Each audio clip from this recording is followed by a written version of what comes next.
Assalamualaikum warahmatullahi wabarakatuh. Di sini kami ingin mempresentasikan tentang komunikasi organisasi. Pada mata kuliah pengantar manajemen, dosen pengampu Ibu Anur Fitri Hayati, SPD MPD. Di sini kami beranggotakan 4 orang. Yang pertama ada saya sendiri, Egy Ardiansa. Yang kedua ada Arkes Dirga Putra. Yang ketiga ada Mait Sagara. Dan terakhir ada Nia Fitri Ilahi. Langsung saja, materi pertama akan dibacakan oleh Arkes Dirga Putra. Kepada Arkes Dirga Putra, kami persilakan. Baik, terima kasih kepada moderator. Materi yang pertama mengenai definisi komunikasi organisasi. Komunikasi dalam organisasi merupakan suatu proses penyampaian informasi, ide-ide antar anggota organisasi untuk mencapai tujuan yang telah ditetapkan. Komunikasi organisasi merupakan proses saling menukar pesan dalam satu jaringan yang saling bertergantung satu sama lain untuk mengatasi lingkungan yang tidak pasti atau yang selalu berubah-ubah. Komunikasi organisasi sebagai pertunjukan yang penafsiran pesan di antara unit-unit komunikasi yang merupakan bagian dari suatu organisasi.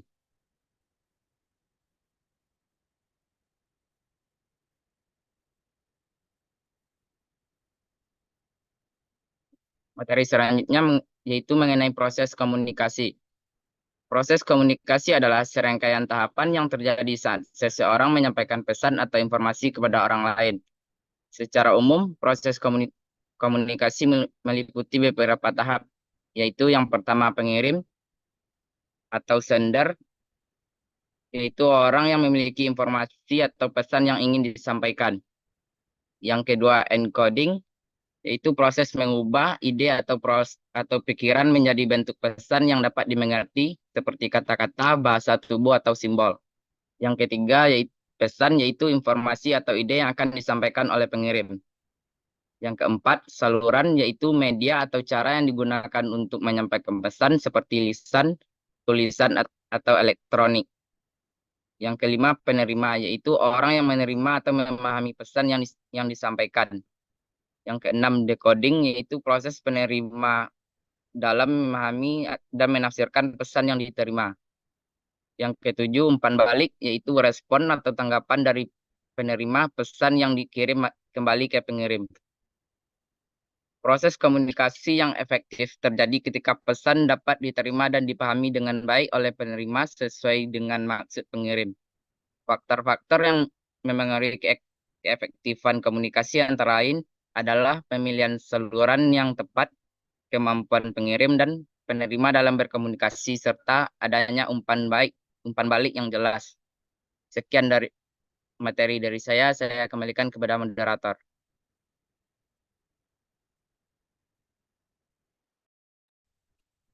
Baik, terima kasih kepada Arkes Dirga Putra. Materi selanjutnya akan dijelaskan oleh Nia Fitri Ilahi. Kepada Nia Fitri Ilahi, kami persilakan. Terima kasih kepada moderator. Baiklah, saya akan membacakan materi tentang saluran dan jenis komunikasi. Saluran komunikasi adalah media atau cara yang digunakan untuk menyampaikan pesan atau informasi dari pengiriman kepada penerima. Berikut adalah beberapa jenis saluran komunikasi yang umum digunakan. Yang pertama, komunikasi lisan atau verbal. Komunikasi lisan, percakapan tatap muka. Yang kedua, telepon. Yang ketiga, video conference. Yang keempat, rapat atau pertemuan. Yang kedua, komunikasi tertulis atau nonverbal. Surat, email, atau memo. Laporan, bukan majalah atau koran. Yang ketiga, komunikasi visual. Komunikasi visual yaitu gambar, grafik, diagram, poster, presentasi, slide. Yang keempat, komunikasi elektronik.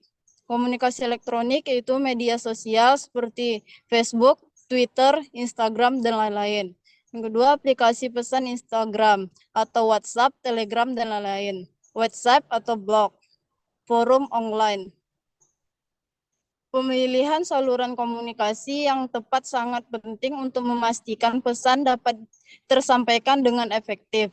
Beberapa faktor yang perlu dipertimbangkan dalam memilih saluran komunikasi antara lain, satu, tujuan komunikasi. Yang kedua, karakteristik pengiriman dan penerima. Yang ketiga, ketersediaan saluran komunikasi. Yang keempat, kecepatan penyampaian pesan. Kelima, kebutuhan akan interaktivitas. Yang keenam, kebutuhan akan dokumentasi. Penggunaan saluran komunikasi yang sesuai akan membantu meningkatkan keefektifan proses komunikasi dan mencapai hasil yang diinginkan. Selanjutnya materi yang keempat. Hambatan dalam menciptakan komunikasi efektif. Yang pertama, kurangnya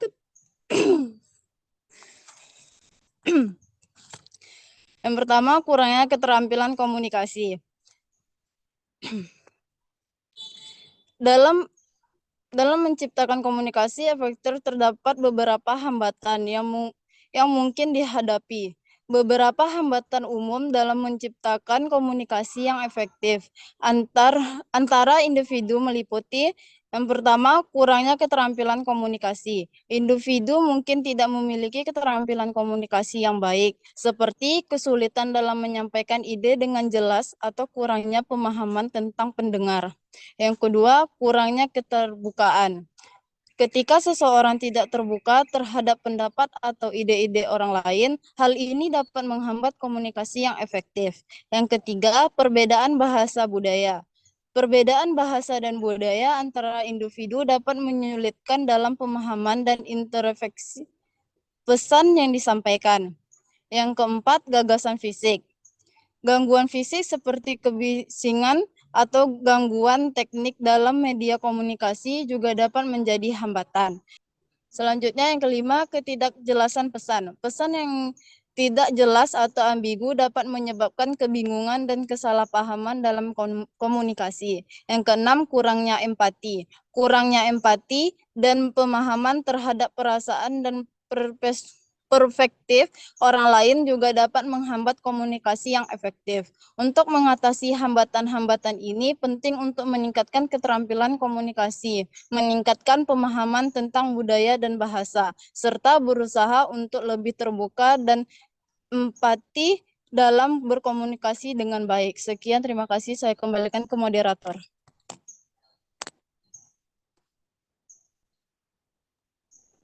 Baik, terima kasih kepada Nia Fitri Ilahi. Materi selanjutnya akan dijelaskan oleh Mait Sajarah. Kepada Mait Sajarah, kami persilakan. Baik, terima kasih kepada moderator. Materi selanjutnya yaitu tentang mengelola teknologi informasi untuk komunikasi. Mengelola teknologi informasi untuk komunikasi melibatkan penggunaan berbagai alat dan platform teknologi untuk meningkatkan efisiensi dan efektivitas komunikasi dalam suatu organisasi atau kelompok. Beberapa langkah yang dapat diambil dalam mengelola teknologi informasi untuk komunikasi yang efektif. Yang pertama yaitu dapat pemilihan alat komunikasi yang tepat. Memilih alat komunikasi yang sesuai dengan kebutuhan dan tujuan komunikasi seperti email, pesan instan, video conference, atau platform kolaborasi. Yang kedua, pelatihan dan pendidikan. Memberikan pelatihan kepada karyawan tentang penggunaan alat komunikasi teknologi yang baru dan efektif, serta memastikan pemahaman yang baik tentang kebijakan dan prosedur penggunaan teknologi informasi. Yang ketiga, yaitu keamanan informasi. Memastikan keamanan informasi dalam komunikasi melalui teknologi dengan menerapkan langkah-langkah keamanan seperti enkripsi data, akses terbatas, dan pemantauan keamanan. Yang keempat yaitu integrasi sistem.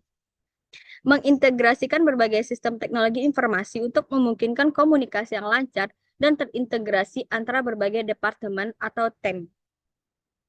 Yang kelima yaitu pemeliharaan dan pembaruan. melakukan pemeliharaan rutin dan pembaruan terhadap sistem teknologi informasi untuk memastikan kinerja yang optimal dan keandalan komunikasi. Yang terakhir yaitu mengevaluasi dan meningkatkan. Melalui evaluasi terhadap efektivitas penggunaan teknologi informasi dalam komunikasi, serta melakukan perbaikan dan peningkatan berkelanjutan sesuai dengan umpan balik yang diterima. Dengan mengelola teknologi informasi untuk komunikasi dengan baik, organisasi dapat meningkatkan produktivitas, kolaborasi, dan efisiensi dalam proses komunikasi internal maupun eksternal. Baiklah, sekian penjelasan dari saya. Saya kembalikan kepada moderator. Baik, terima kasih kepada Maid Sajarah. Selanjutnya kesimpulan akan dibacakan oleh saya sendiri. Proses komunikasi melibatkan tahapan seperti pengirim, pengkodean, pesan, saluran, penerima, penguraian kode, dan umpan balik. Dan komunikasi yang efektif bergantung pada faktor-faktor seperti pemilihan saluran yang tepat dan umpan balik yang jelas. Berbagai saluran komunikasi meliputi verbal atau percakapan tatap muka, telepon, video conference. Yang kedua ada non-verbal tertulis atau surat, email, memo. Yang ketiga ada visual atau gambar, grafik, poster. Dan yang terakhir ada elektronik atau media sosial, pesan instan, situs web. Hambatan umum terhadap komunikasi yang efektif mencakup kurangnya keterampilan komunikasi, kurangnya keterbukaan, perbedaan bahasa dan budaya, gangguan fisik, pesan yang tidak jelas, dan kurangnya empati.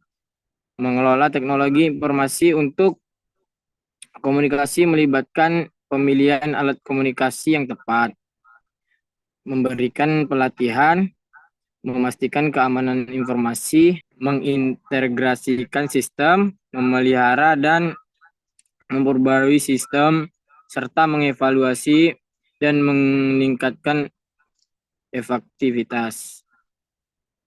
Sekian presentasi dari kelompok kami. Saya akhiri. Wabillahi taufiq walhidayah. Wassalamualaikum warahmatullahi wabarakatuh.